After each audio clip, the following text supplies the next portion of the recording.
Áudio 24, Meditações sobre o Evangelho de João, livro Vimos a Sua Glória, autor Austin Sparks. Ainda no capítulo 6, o corpo de Cristo, uma humanidade incorruptível. Comer da carne e beber do sangue do Filho do Homem é o receber daquilo que é incorruptível e que tem uma vida incorruptível em si. Compare com Atos 2:27. A carne era o corpo de Cristo, onde a morte havia sido conquistada. Um corpo me formaste. Hebreus 10:5. Por que em um corpo? Na esfera da morte sobre a raça, a morte deveria ser conquistada. Me alegro pelo fato de que o Senhor encontrou a morte onde ela fixou residência, no corpo. A morte atingiu direto a raça humana em sua humanidade. A humanidade foi fruto de um pensamento muito elevado de Deus, uma humanidade perfeita. Humanidade é algo único, especial, pois não foi a anjos que sujeitou o mundo que há de vir, sobre o qual estamos falando. Antes, alguém em certo lugar deu pleno testemunho dizendo: que é o homem que dele te lembres? Hebreus 2, 5, 6. O homem é de uma ordem superior aos anjos. O mundo que há de vir não deve estar debaixo do domínio dos anjos, mas do homem. Não sabeis que havemos de julgar os próprios anjos? 1 Coríntios 6:3. Os anjos estarão sujeitos ao homem quando o homem for aquilo que Deus intencionou que ele fosse.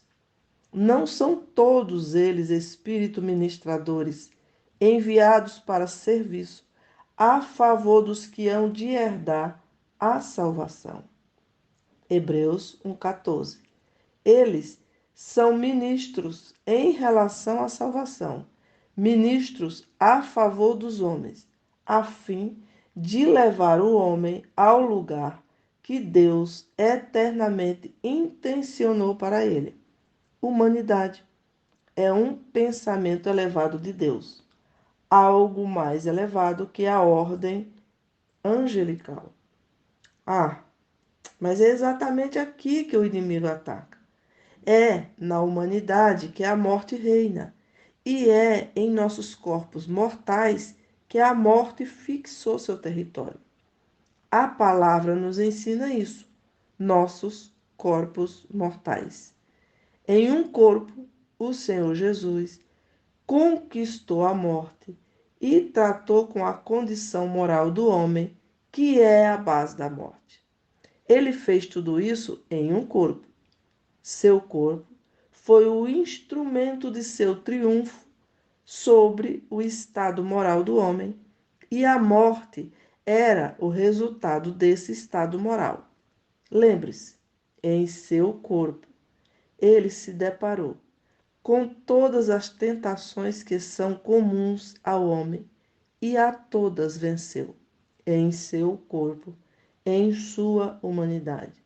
Foi ele tentado em todas as coisas, à nossa semelhança, mas sem pecado. Hebreus 4:15. Tentação não é tentação se não a sentimos. A questão de como um ser perfeito pode ser tentado foge totalmente do assunto em questão.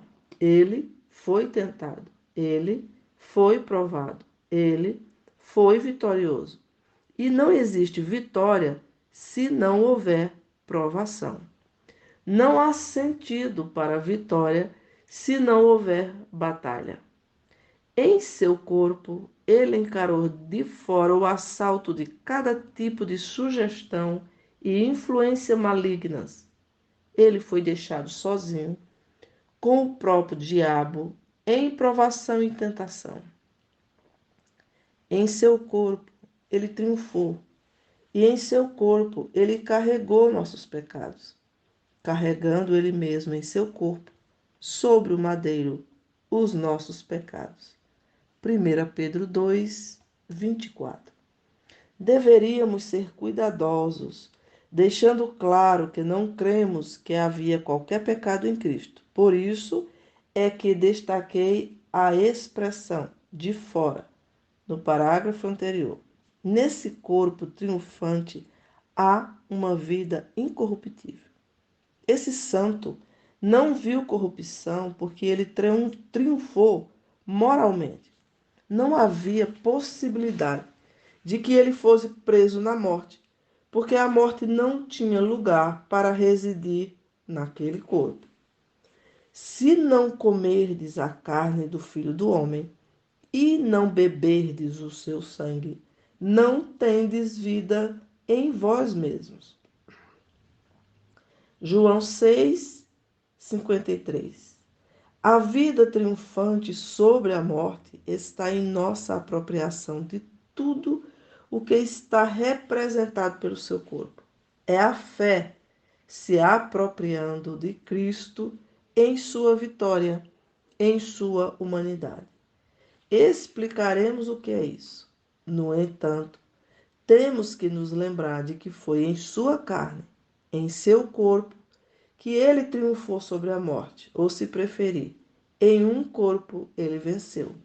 O corpo de Cristo era e é um corpo em que toda a obra e vitória do Calvário foram completadas. Receba da virtude e da eficácia espiritual disso pela fé, e você estará recebendo a vitória do Calvário. A vitória do Calvário não é uma doutrina que você tem que adotar. É um exercício espiritual em relação ao próprio Cristo em vitória. O tomar a Cristo. Tomar a Cristo como nosso pela fé. Esse é o caminho da vitória do Calvário. Alimentar de Cristo é compartilhar sua vitória. Alimentar de Cristo é força, é crescimento, é perseverança. Não é uma doutrina ou ensino, mas é alimento, apropriação, assimilação. É torná-lo nosso. Esse é o caminho da vitória sobre a morte continuamente. Algo que fazemos no começo de nossa vida cristã, de uma vez por todas. Tomamos Cristo e então fazemos isso habitualmente, todos os dias. Assim como aqueles que estavam no deserto deveriam fazer a cada manhã. O Senhor estabeleceu isso cuidadosamente, de forma que eles não podiam viver com o maná de ontem.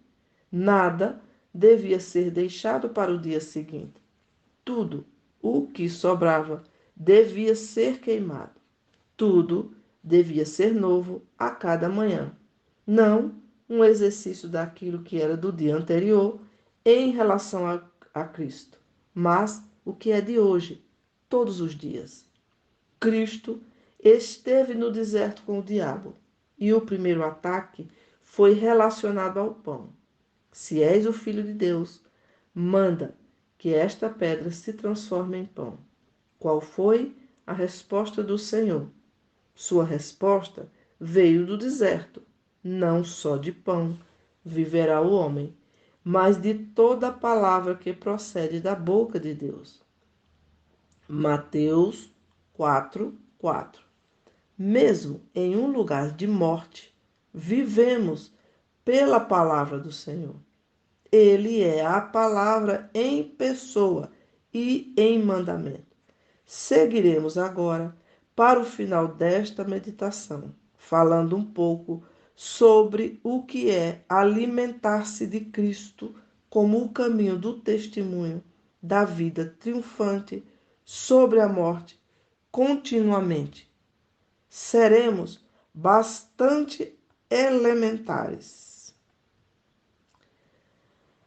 Alimentar de Cristo Lembre-se de que você começou a se alimentar de Cristo ao fazer dele a sua vida, e isso deve ser mantido como um hábito, de acordo com o que o Senhor estipulou e com a sua palavra. Não será suficiente ter se alimentado dele ontem e não o fazer hoje, nem pensar que o alimento de hoje será suficiente para alguns dias. Isso deve ser algo contínuo, diário e habitual. Então, o que é se alimentar de Cristo?